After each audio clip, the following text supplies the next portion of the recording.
歡迎翻到第二節100%嚟了，咁不如就分享下 UFO 嘅歷史事件啦。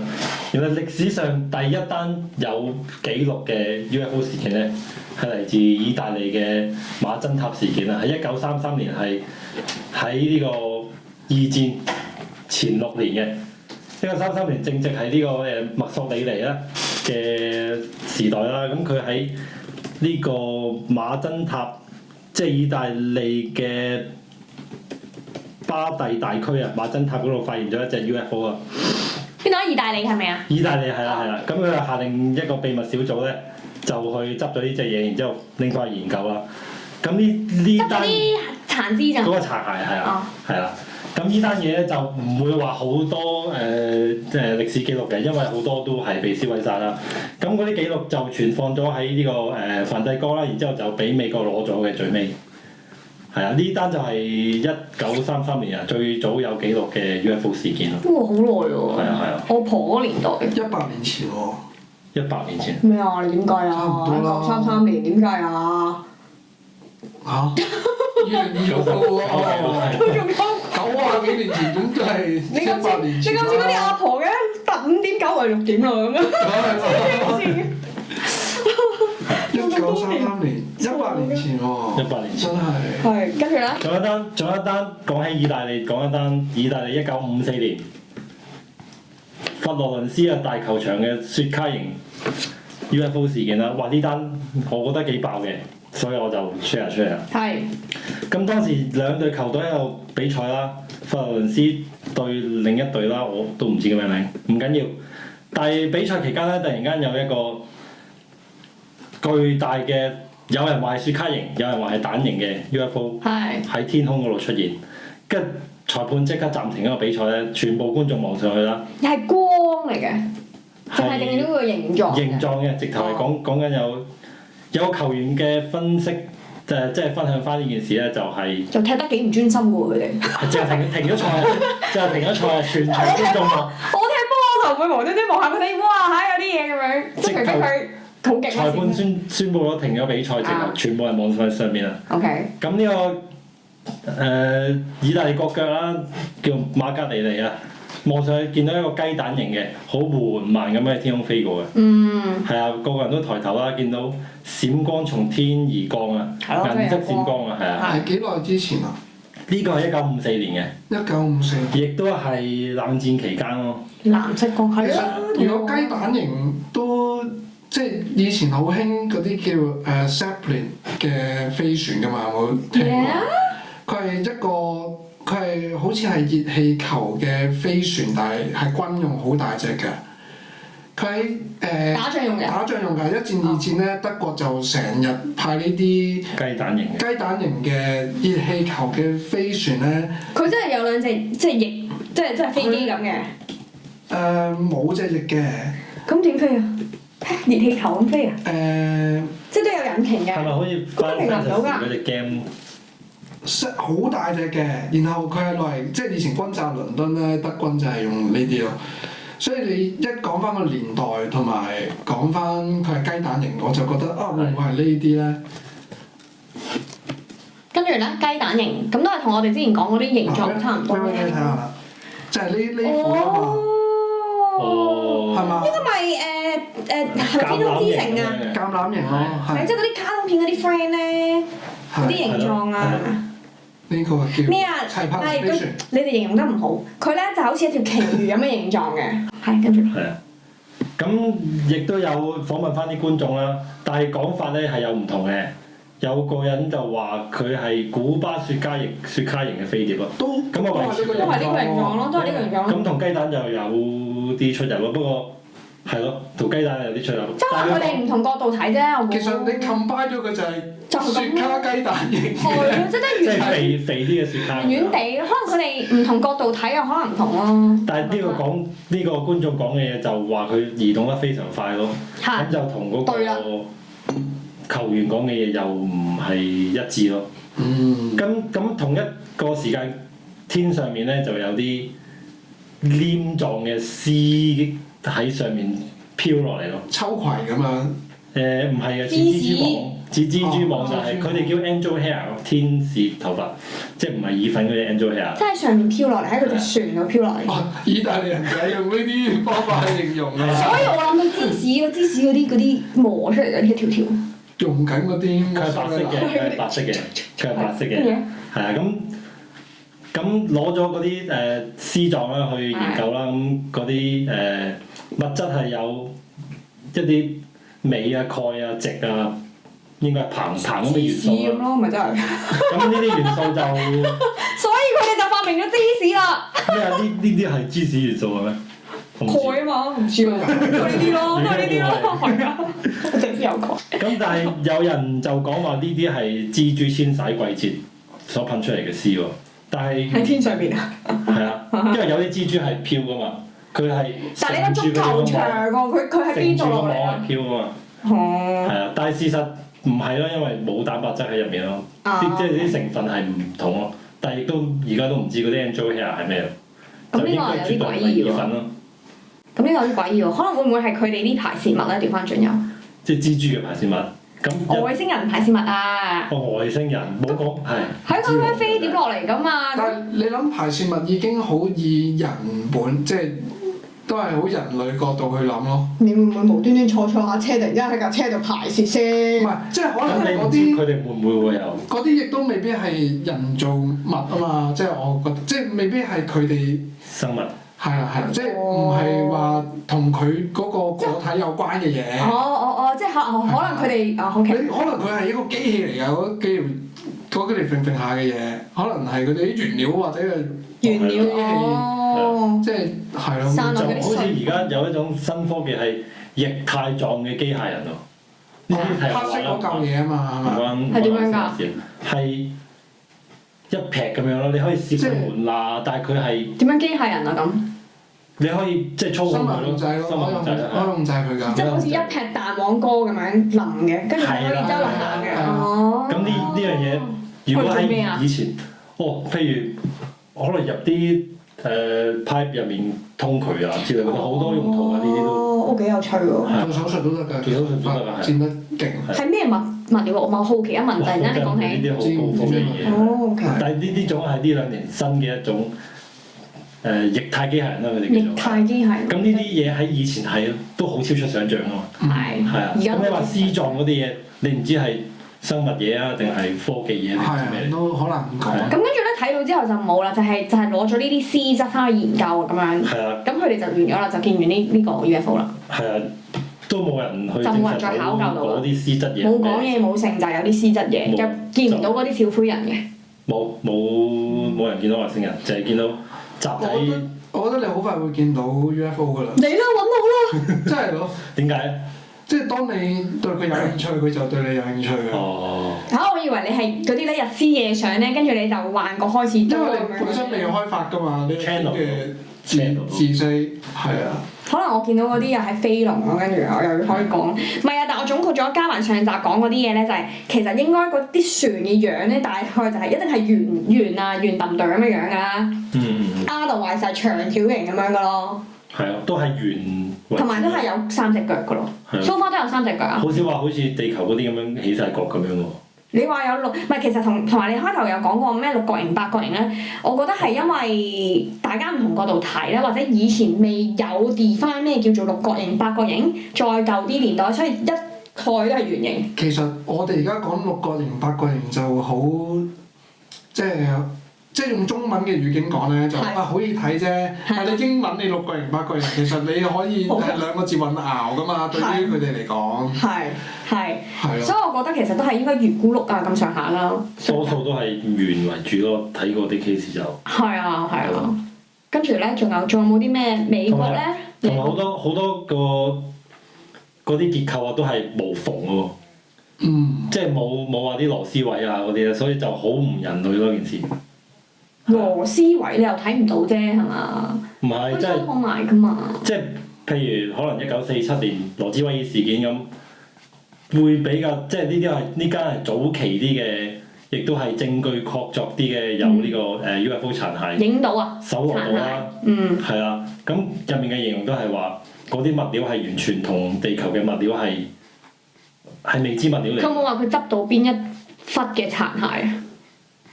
邊一忽又好難。即係佢淨係研究，因為佢圓咕碌㗎嘛，即冇全鬧啦，但係會唔會大概知道佢係 plug 喺邊個位咧？因為如果你話羅茲威爾事件嗰單嘢嚟講咧，就係一架飛碟一嘢炒咗落去架農場嗰度。撞車。係啦。撞車事件。咁嗰架即係嗰架飛碟都有啲殘骸飛咗出嚟㗎嘛。係。咁有啲人就執咗翻屋企啦，亦都有軍方嘅人執咗翻屋企啦。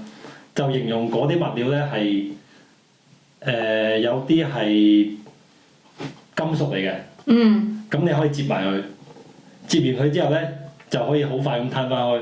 液態機真係膽大黨喎咁樣。真係膽大黨，其實膽大黨呢個卡通片呢個動畫就係參考翻好多神秘學啊，或者係一啲。大家有冇睇過膽大黨？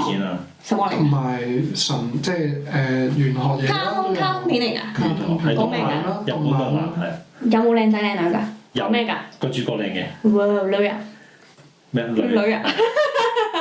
嗰個男主角係毒男嚟嘅。係。哦，最中意睇呢套嘢我覺得都好值得推介。佢入面講咩㗎？搜羅咗好多一啲都市傳說啊、神秘學啊、外星人嘅故事同特質啊。會唔會好難明㗎？好易明嘅。佢係一個詼諧有趣嘅方法去 present，係。好易入口嘅。其實熱血動畫啦，你當佢搞笑。都係日本㗎嘛，係咯。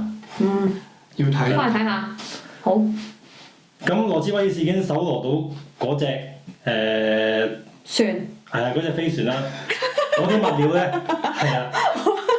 船咩？你好心急啊！佢好似船，快啲，你講。佢啲物料就係同即係唔係人類已知嘅物料啦。係。咁我覺得咁啱就係，即係我哋已知嘅而家知道嘅物料就係你揸巢嗰個金屬，佢可以攤翻去，就係記憶金屬啦，係咪？咁當時係咪有記憶金屬呢個發明㗎嘛？但係無獨有偶咧，1947年發現咗呢隻物料之後咧，喺1960年記憶金屬就有重大突破，即係喺10幾年之後啦。咁佢哋執咗隻飛碟翻去軍方基地研究啦，就要做逆向工程，要一段時間㗎嘛。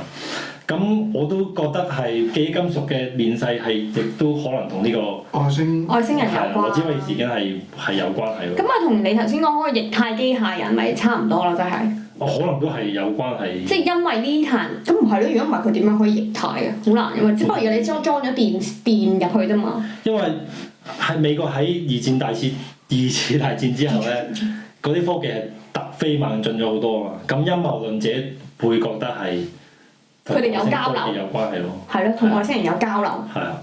特朗普又唔講嘅點解？特朗普7月啦，睇下佢公佈啲咩啦。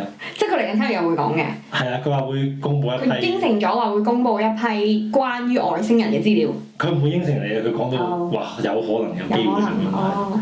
有冇啲外星人嘅股票可以買下？買定差唔多。Elon Musk。又係又用咗，係咪？所以其實我好贊成佢㗎，真係。你好贊成佢咩？好贊成佢繼續發展去火星。大家外星人有咩就揾佢啊？知唔知啊？幫你揾到，我幫你唔到。係。跟住咧，美國呢單嘢就係咁啦，唔係意大利。唔係。你羅茲威爾事件啱啱講嗰個。咁至詳情可以聽翻其他嘅節目會 detail 啲，因為如果將羅茲威爾事件由頭講到尾咧，可能真係講幾個鐘㗎要，係啊，亦都要大量資料咯。如果大家想知就 comment 咯，可以咧佢自己開一集瘋狂地講嗰件事俾你聽咯，就成集淨係聽到佢把聲係冇聽咧。要多啲 comment 咯。多啲 comment，要多啲 comment 佢先講啊！要幾多 like？要幾多 like？唔知大量。大量咯，有10個都叻㗎啦，我哋。係。10個，我哋3個就3個咯喎。咁可以有得大難㗎10個，因為呢個第2集啦。即係以我嘅經驗，第1集一定多人聽嘅，自己啲 friend 實撐嘅。係。咁第2集咧，少咗晒㗎啦。未必。可能3集咯。3集，第3集啦，第3集。如果有機會，我都想坐下 UFO 嘅，講真，好似坐飛機咁。一定要啦。但係就可以唔使同外星人拍拖咯，我覺得。即係可以唔使係親戚啊朋友咯，即係係咯識下就 OK。我當去個旅行就算數啦。但係俾我牛底啊！你都唔知。佢又唔會食咗你，怕咩啫？好似上次你講嗰單 case 咁樣，如果捉咗上去，係咪有性行為咁都係咯？都係一個體驗。你自己就話唔使拍拖，男人就捉上去性行為就冇乜嘢，大家明啦。唔係，咁你落到嚟先有古仔聽㗎嘛，拍 YouTube 揾錢啊！我咪聽你講喎。我冇咩好講嘅，我只會仇恨佢哋嘅啫咁樣。哇！你唔介意坐 UFO 真係？做 UFO 唔係啊，Elon Musk唔係有一個又講佢之前唔係有個咩報火星上去計劃嘅？冇讀啊！我驚收音會報即係上火星計劃啲人 sign up 啊嘛，我都有想去嘅，但我你都有 sign up？我冇最尾冇，因為你冇嗰個幾百萬。冇幾百萬，唔好意思，係啊，冇錢咧，再加埋係啊，咩佢唔係話免費嘅咩？咩啊可以 sign up？日本人上咗㗎嘛，有錢佬好似話。而家上咗咩？唔知上咗未啊？想住幾耐啊要？可以住幾耐添？咩唔係上一上去啫？上一上嚟。去啊！去月球嗰邊，跟住就翻嚟。話邊度？佢已經賣前咗100年啦，佢可以上去住一住先係。我以為想去住添已經，好似話之前招募緊。你唔講，我以為你上過去住啊！可以住一住。之前有講話招募上去住啊嘛，之後有啲人反對話，你唔知道上到去會唔會影響你嘅身體點樣啊嘛，即係好多不確定性都係反對呢樣嘢。嗯。係啊。有一個唔知咩叫咩唔記得咗個 terms， 但係類似叫咩宏觀效應定咩㗎嘛？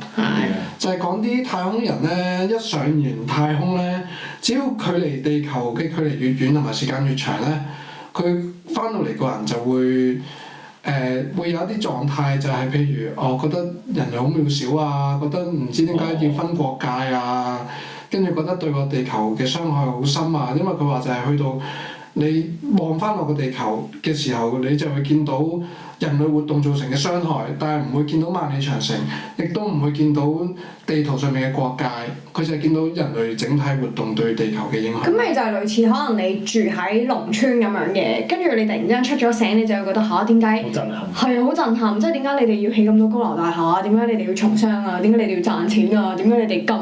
然後嗰個咩啊？資本主義啊咁樣咁啫嘛。幾乎翻嚟嘅人都已經全部去晒種花種草畫畫，即係唔會再好熱衷參與一啲經濟活動咯。咁所以咪解釋翻點解打仗嘅時候先至多呢啲事件發生咧？就係因為佢要懲罰我哋啊嘛！你哋話掉翻轉。呢啲事件嘅意思真係即係係啊！見到外星人嘅時期，大部分時間都係打仗或者冇咁文明嘅時候。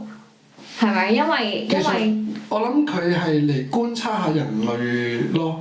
係咯。即係嚟探監睇下你班友。因為我哋最原始就淨係識得即係耕田啊，即係做啲最簡單最 rural 嘅嘢嘅啫嘛。係咯。咁所以就解釋翻，即係個 timeline 好似又啱嘅喎。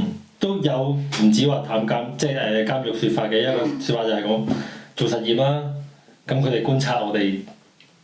實驗係咩意思啊？即係我哋係實驗啊嘛，我哋係實驗品啊嘛。白老鼠。我哋白老鼠啊嘛。佢哋就即係我理解咧，就係我哋係白老鼠，就擺我哋喺地球，睇下呢一班人咧係會進展成咩樣，係咪？類似係咁樣，你嘅認知係點樣咧？對呢方面。我嘅認知就係都其實同監獄鼠都類近嘅，都係叫將我哋呢一個人類呢樣嘢就 trap 咗去一個地方啦，就喺地球啦。係啊。咁其實兩樣都好多共通點嘅，就係因為監獄鼠就係講有幾班外星人去監管我哋噶嘛，當中有蜥蜴人啦、小灰人啦之類噶嘛，係啦。咁但係有啲就係奸嘅，有啲就壞嘅，因為啲人話蜥蜴人係好撚好勇鬥狠嘅，即係民族嚟嘅，即係都係好有敵意嘅。係啦。咁但係之後講實驗說咧，即係同監獄鼠有咩類似嘅地方咧？就係譬如以前好多古文明有啲狗頭人，有啲譬如你睇埃及文明有貓頭鷹嘅神。係。跟住好奇嚟㗎嘛！啲寵物就唔係啲寵物添，動物就變咗神㗎嘛，牛頭馬面咁樣嗰啲啊。係啦。咁其實就係由嗰班外星人咧，就將譬如 spirit 呢樣嘢咧，就擺咗入本身地球就有好多唔同動物㗎啦。然後咧，我哋就溝咗，譬如溝一啲做雀仔啦，溝一啲做馬騮啦。咁然後我哋最終就係馬騮嘅形態 work 溝咗，就變咗人類咯。所以呢個實驗就係睇下最尾啲動物係邊一個演變咗做啲咩啦，同埋演變得最快，係咪啊？個實驗嘅目的係咩啊？實驗嘅目的就係會唔會邊一個實驗品係會可以產生文明咯？哦，咁如果你咁樣講嘅話，即係外星人本身係有文明呢一個概念喎。係基於呢個學説啫。係啊，基於呢個學説嘅話，佢就係有呢個概念咯。係啊，仲有一個角度係由一個叫西琴教授講出嚟嘅。咁話説呢個西琴教授就係解破咗呢個蘇美爾文明入面嘅石碑啦，嗰啲文字啦。咁佢寫咗都好多本書，我唔知幾多本書啦。咁呢個西琴教授就係用蘇美爾文明嘅角度嚟睇外星人點樣去建立人類文明咯。咁佢就話一個好似天狼星定七姊妹星咧，總之係嚟自，因為佢哋嗰個星球啊係缺乏咗一種金，即係直頭係金，即係好貴嗰啲金，貴金啊！貴金屬嗰隻金啊，炒嗰啲金啊，可以地球有好多，我就想串你金係咁金咩金？咁好跟住咧，係啊，唔係我哋屙出嚟嗰啲啊，golden 啊，係啊，跟住佢哋就係要發覺地球有好多呢一種物料啦，然之後就派啲人過嚟掘啦。咁人類就係佢哋所配出嚟為佢哋勞動嘅一個物種。即係佢哋都需要金嘅。嗯。佢哋嗰種外星人就係要需要一種金嚟唔係你要諗下前因後果先，即係我哋人類中意金，可能都係因為呢個 setting。哦。而係啦。如果西未必係調翻轉咯。係，嗰個西琴教授就係話係啦，就係講到話人類中意金，就係因為原本我哋就係嗰啲外星人嘅奴隸，就係要掘啲金俾佢翻去佢哋嘅星球嚟補翻佢哋嘅星球缺嘅物料啊，係啦，咁即係救翻佢哋個星球咯。可能係鐵底層穿咗定係乜嘢啊？我唔記得咗啦。有雞先定有蛋先啫，都係呢個爭論。如果你當呢樣嘢係真啦，當然係冇人證實到啦。嗰個西琴教授話破解咗嗰種文字。呢個幾有趣喎！人類中意金，其實有機會係因為嗰啲外星人中意金。係啊。咁開頭人類嗰個壽命係唔同而家嘅，咁佢經過無限嘅配種先至發展到而家，我哋可以自生自滅咯。自生自滅。都唔係啦，嚟緊有機械人啦，我哋都可以滅亡噶啦。哇！呢樣嘢又可以開一集嚟。係啊，我想講啊呢個機械人嘅問題，我都好。機械人嘅問題，我覺得好有興趣。即係 futuristic。係啊，我覺得我係嗰啲比較負面嗰啲嚟嘅，我覺得人類就係滅亡嗰啲嚟㗎啦。你覺得人類點解會滅亡？我覺得人類就嚟拜拜㗎啦，會有機械人啊嘛，或者就算唔拜拜都好，都會係嗰啲叫做咩啊？汰弱留強。哦，即係會被呢個 AI 淘汰嘅。應該係話點講咧？你越強嘅人就可以留低咯，即係淘汰一啲嘅，因為而家其實個地球係好啲資源唔夠㗎啦嘛，咁你要咁樣天然淘汰先至得㗎嘛。你淘汰嘅意思係死咁樣責人啦，定係冇空翻嗰隻淘汰先 ？Both 啦，你唔知道機械人嚟緊影響到嘅嘢係點樣淘汰啲人嘅咁樣講，但係有啲嘢係全部衍生，我當你冇工翻又好，點樣都好，或者嚟緊有多啲病痛又點樣都好，其實都係會令到成件事係減低咗人類呢樣嘢㗎嘛。我就比較樂觀啲，係啦，我覺得因為以前經過好多年前啦，農業革命啊，到工業革命啊，人類都經過大變革啦。咁適應到嘅人都生存到啊，而且不斷繁衍，我哋都越嚟越多人類啦。係啊，所以另一方面係侵害緊地球嘅資源啦，當然。係。但係你話所謂被淘汰係人類大幅減少嘅話咧，咁我又覺得未必會。唔係喎，但係你諗下，就係經濟學原嚟嘅啫喎，即係你一件事去到 peak 嘅時候咧，其實佢就會跌翻落嚟㗎咯喎。即係我當我哋其實我哋已經經歷完最 peak 嗰個位㗎咯喎，而家都開始啲人係唔生仔唔成㗎咯喎，其實已經係開始慢慢跌翻落嚟。鋭減。係啊，算啦，我哋講翻外星人，拉得太遠啦。我覺得可以外星人快啲捉晒嗰啲汰弱留強嗰啲人，唔係啊！呢個就係先至心嗱，我係悲觀，呢個係比較正面，呢個係心地唔好啊！大家。我係比較即係唔需要咁多人嘅，真係。係嘅，我覺得。但係如果你話以生育率降低嚟自然淘汰咧，我覺得係 OK 嘅。即係好過一嘢。佢唔係啊，佢係嗰啲咧博士咧，係啊，唔係啊，佢嗰啲博士整毒藥出嚟咧，嗰啲人嚟㗎。博士。佢整唔到毒藥嘅，放心講下笑嘅世界，冇乜需要嘅，我覺得。冇乜需要人類係咪？係啊。冇乜需要人。你都驚唔到佢講嘢嘅。唔係，因為我覺得你啱啱嘅討論咧，都好基於自己係人類呢個本位咯。但係我唔覺得係必須要地球係要有人類嘅，即係只不過我哋都係過客嚟嘅啫。即係我哋只不過係，譬如你以前有，譬如亞特蘭蒂斯咁樣啦，即係有啦當佢。以前有唔同嘅古文明，咁佢消失咗之後，隔咗幾千年、幾萬年，又有另外一個文明，未必一定係我哋智人咁嘅款嘅。同埋你可以講，你了解螞蟻冇文明咩？即係其實地球有好多唔同物種都可以，即係我哋自大啫咁樣講。即係我都幾唔中意呢啲説法嘅，我覺得係幾自大嘅，因為你譬如啲鯨魚係高智慧噶嘛，有溝通噶嘛。同埋活咗幾百年，開活幾百年㗎嘛，百幾年啦，咁樣100年咁上下啦，我唔知啦，即係都長命啦。跟住而家 AI 已經破解到佢哋溝通啊，或者用咩頻率去傾偈啊。鯨魚同鯨魚之間。鯨類啦，係啊。鯨類即係海上嘅哺乳類動物都係聰明嘅物種，鯨魚特別啦。然後我哋語言學係有一個系統，就係譬如常用嘅字就係有呢一堆啦，然後第二常用嘅字咧就係第一常用嘅字嘅減一半咁樣，即係有一個咁嘅數學邏輯喺入面嘅，咁樣啦。然後鯨魚嘅語言都係有都係可以。都係呢個 logic 嘅。都係呢個 logic 嘅。但係烏鴉嘅語言唔係咯。哇！好聰明喎。係啊，咁烏鴉係咪外星人咧？啲人都話烏鴉係外星人，然後雷神個老豆。即係一個北歐神話，咁佢都有隻烏鴉喺膊頭㗎嘛。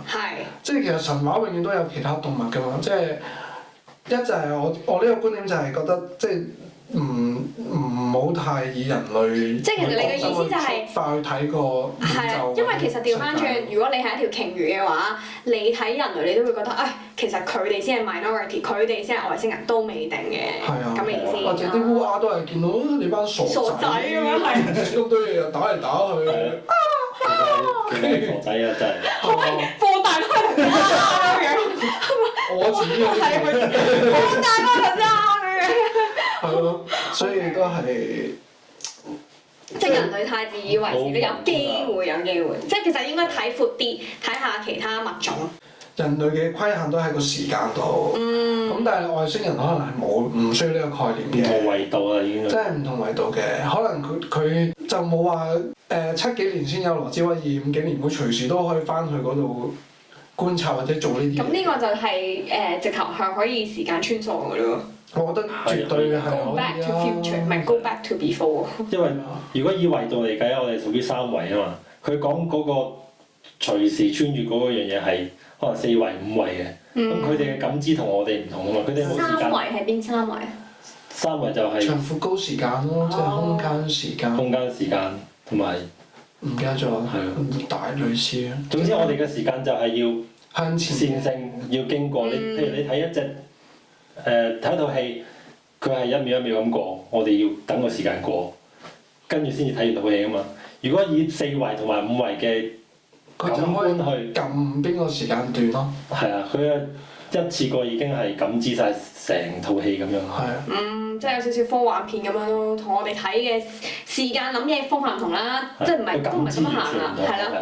因為人類諗嘢都係好3維嘅，其實個結構框住晒㗎啦嘛。係啊。即係弱智啲嗰啲人就好線性㗎嘛，諗嘢 A 加 B 就等於 C， 咁即係呢個。如果我你望住我。咁啊係。我同你講嘢啊你。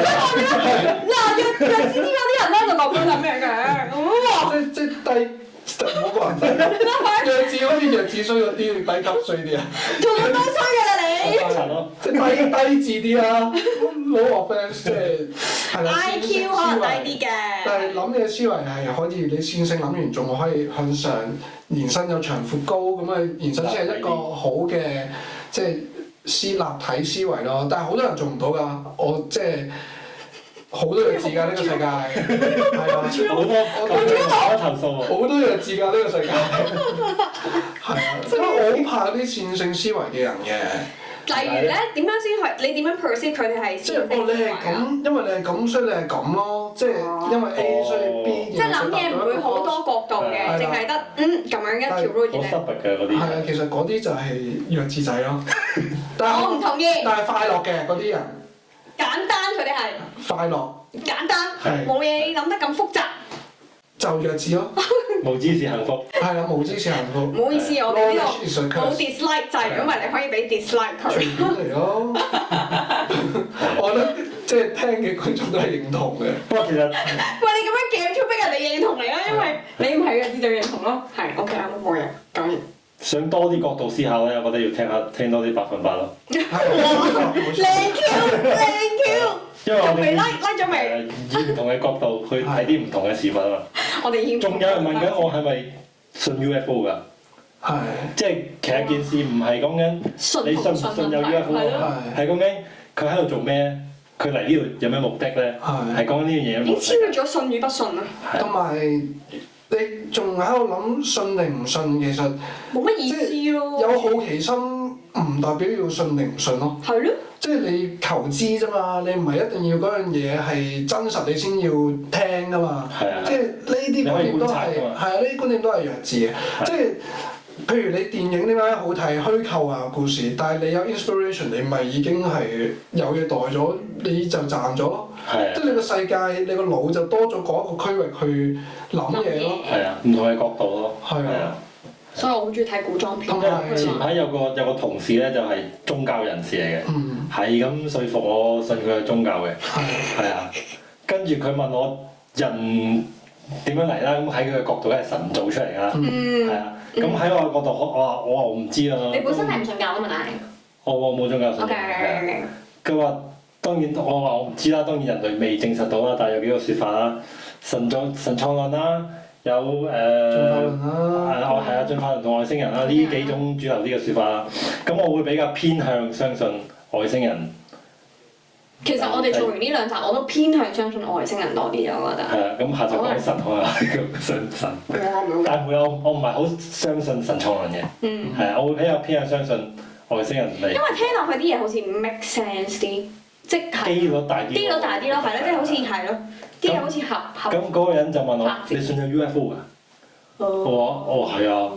佢覺得我戇鳩咁。咁當然我喺我角度，我覺得佢戇鳩啊。係啊。唔係咁應該咁講。所以你啱啱嗰啲線性諗你嗰啲日子都覺得我戇鳩㗎。係咯。嗱，等下先，又冇咁講嗱，唔排除神創造呢個都係有機會嘅，只不過睇下你信邊個 story，信邊個機會多啲咯。我係即係我覺得係外星文明嚟創建。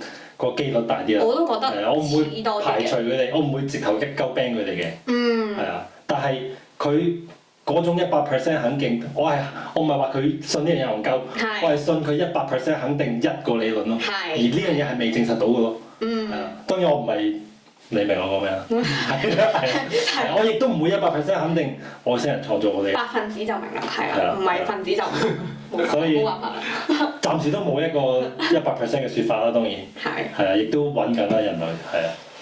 可以講下，我覺得可以講下呢幾年嚟有一啲美國頂尖嘅科學家死亡嘅。因為外星人死啊！咁嗰啲頂尖科學家絕大部分都係唔係喎，我記得啦，最近咧，你哋話咩有外星唔係研究外星人嘅科學家係啊，就研究反重力裝置離奇死亡。係啦，絕大部分都係失蹤啦、死亡啦都有啦。係最近啊嘛，仲要係。係啊，最近尤其是15、16年啊，特別多啊。15、16年咩日子啊？冇啲咩特別事啊？冇病冇痛咯。25、26年係嘛？sorry，25。報6年幾啊你啊？最近。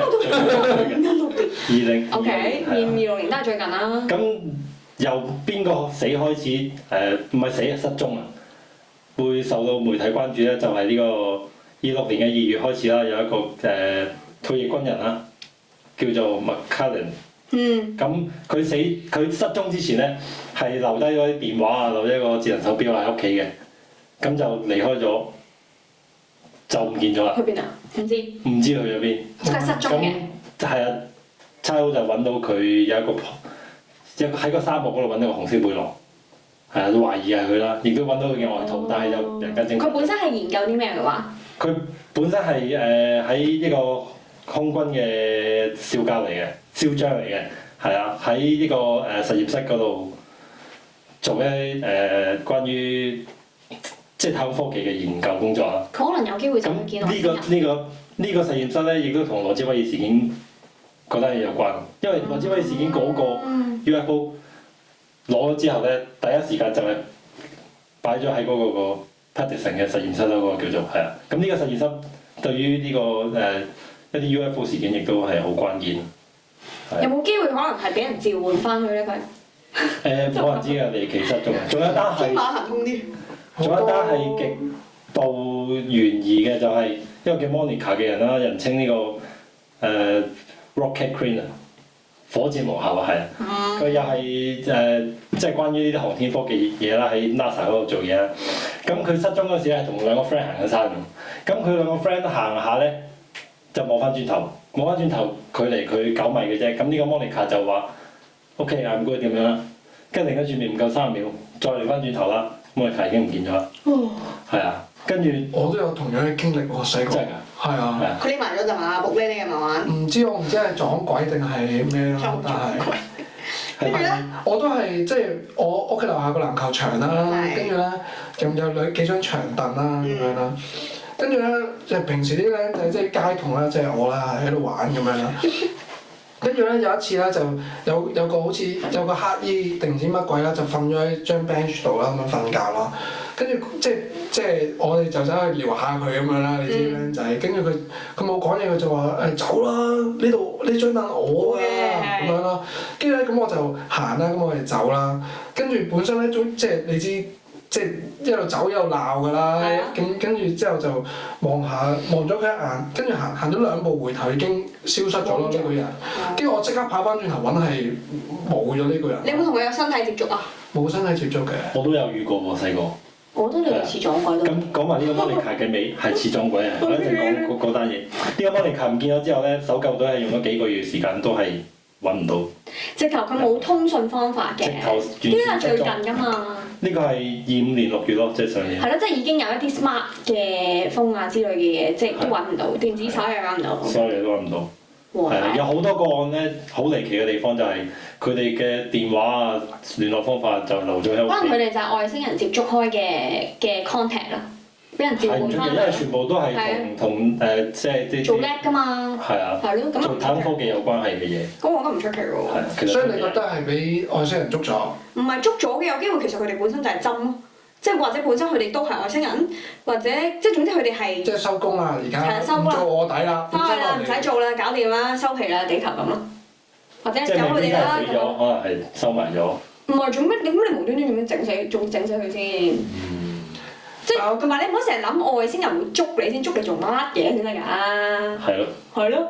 即係其實可能佢哋就係針嚟，喺 lab 度做咗咁多年，係咪先？可能一早已經 friend 咗啦，都未定㗎。一早已經揾到方法，或者係私底下揾到方法 contact 㗎啦，已經都唔未定啊！我覺得呢啲，係咪我完全可以作故仔喎，我覺得可以做編輯。已經作緊啦你。我真係唔係，你乜有幾個一齊唔見啊？冇死喎，冇屍骸冇。由22年開始10幾個啊，好多。所以係咯，同埋咧，我話俾你聽。入咗死啦！我聽到佢捉我。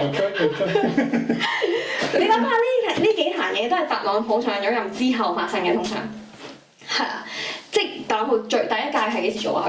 佢16差唔多啦，16到20啦，跟住然之後到而家又做翻啦，即係成件事就係可能特朗普都係有份嘅，或者佢就係其中一個外星人都唔定。會唔會係特朗普想爆料，一路都想爆料？但係佢想爆啲料又唔想咁有料，所以就搞掂一啲好有料嘅人，咁就爆啲佢想爆嘅料。我覺得個因果關係冇咁直接嘅，即係如果特朗普反而係最解密得最多文件嗰個人嚟㗎嘛，無論 UFO 定係其他嘅可能 FBI 啊嗰啲機密文件。咁究竟點解呢啲人會失蹤或者死亡咧？係咪？其實應該係特朗普嘅對手做，而唔係佢自己做。即係調翻轉，係佢唔想俾特朗普 disclose 咁多嘢，即係係啦揭露咁多嘢出嚟。係啦。所以呢啲人咧，就嚟其實做。係啦。都有可能，因為咁啊，好似合作。因為特朗普揭露出嚟嘅文件，可能呢班嘅神秘學嘅 OG 係會 support 特朗普嘅講法㗎嘛。咁但係有一班人如果唔想呢啲嘢俾好多人知，或者唔想特朗普嘅說服力咁高，即係揭露啲文件之後，即係從呢個政治陰謀。咁去到係咯，又去翻政治度啦，應該。其實應該係佢對手咁樣做嘅動機係大過特朗普本身要自己咁樣做咯。合理喎，即係作為 audience 咧，我哋呢啲可能就想知更多噶嘛。咁你若想知更多，佢 disclose 更多，我哋咪支持佢咯。咁都合理啊。同埋死嗰啲人好多都係即係做一啲反重力裝置嘅一啲科技噶嘛，係會直接影響到嗰啲科技太空探索或者係嗰啲叫咩？即係大企業啦，譬如你電力供應嘅，你要石油供應嘅，直接會影響到嘅。一有反重力裝置，嗰啲原料已經削弱咗好多㗎啦。同埋睇電視即係睇 Marvel 咧，即係重力同時間旅行係有關嘅，其實。即係因為佢係嗰啲微觀物理學、量子物理學嘅嘢嚟㗎嘛。係咪Ant-Man啊？係啦，冇錯啦。勁喎，識 Ant-Man 喎。我覺得 Ant-Man 好好睇喎，雖然咧佢噏一抽嘢，我係完全一個字都聽唔明嘅，但係佢嗰種嗰個大變細好正。就係因為佢重力去到最細嘅時候就可以穿越時間，即係咁樣啦。聽唔明嘅，繼續。我都唔係好明。時間摺疊之類。係咁重疊，係咁重疊。空間摺疊啊。係咯，係咁，所以講翻就係覺得，我會覺得佢係佢嘅對手做咯，同埋因為有個超級 OG 都係呢排喺即係神秘學界都係好大件事，就係同埋頭先節目開始之前講過 David Wilcock 係啦，就係 David Wilcock，而家再可以補充下啦，即係 David Wilcock 係咩 David Wilcock 係一個UFO 界嘅 OG 啦，可以咁講啦。佢係過去20年，好似係做過20年到啦。佢係有喺呢個 History Channel 嗰度做關於外星人嘅節目啦。咁佢講嘅嘢主要係UFO 啦、外星人啦、新心靈啦。咁出咗本書叫圓場嘅，入面嗰個圓場理論咧，即係邊個圓邊個場啊？3點水做個原子彈。你成日講呢啲字咧，我好明。源頭個圓，源頭個圓。O.K. 圓。跟住場係土字邊嗰個。一個場地個場。場地。哦，場地。土字邊。容易個意隔離係。係啦。跟住咧。咁 O.K. 係啊，嗰個圓場就係結合咗新心靈外星理論嘅一個理論啦，咁佢主要係推廣呢啲嘢，佢亦都係喺 UFO 界係權威人士啦。咁佢最近係咩？死咗定失蹤啊？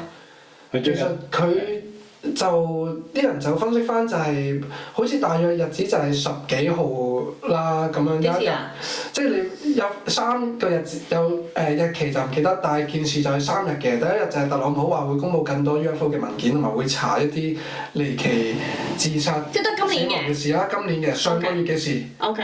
係啦，跟住4月20號。係啦，4月18號。特朗普咁樣講。跟住19號咧，呢個 David 就做咗一個直播咧，係會講有關自己唔會自殺啦，亦都知道佢有講自己被人騷擾同埋威脅嘅 disclaimer 啦。係啦，有啲咁嘅嘢啦。跟住係啦，到20號咧，4月20號係咪？係啊。哇！420嗰日咧，就出事啦。跟住就係好似係警方有去到佢屋企，然後佢就舉槍自殺嘅，即場喺警方面前係。不過亦都有啲疑點啦，亦都有啲人講係因為佢話佢自己本身經濟有啲問題啊，或者即係呢個長期都會有一啲釋放一啲話自己除咗俾人跟蹤、俾人威脅，亦都佢自己情緒都會有透露過自己有啲情緒問題，各樣那樣嘅。有冇記錄佢係咪攞白卡嗰啲？都佢應該唔係攞白卡嘅，我相信。哦。係啊。OK。但係佢死之前嘅一段時間咧，同嗰個唔知幾年。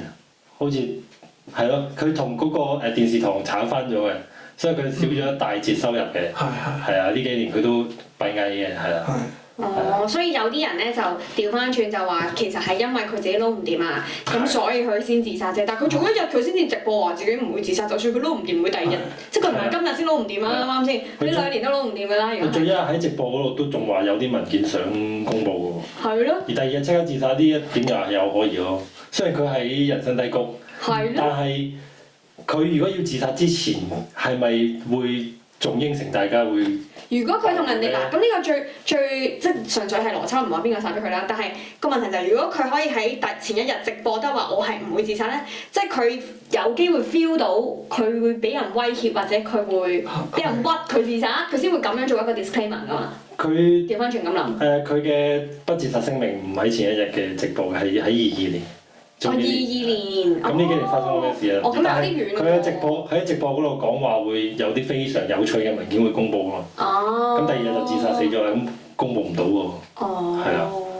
就係咁嘅情況咯。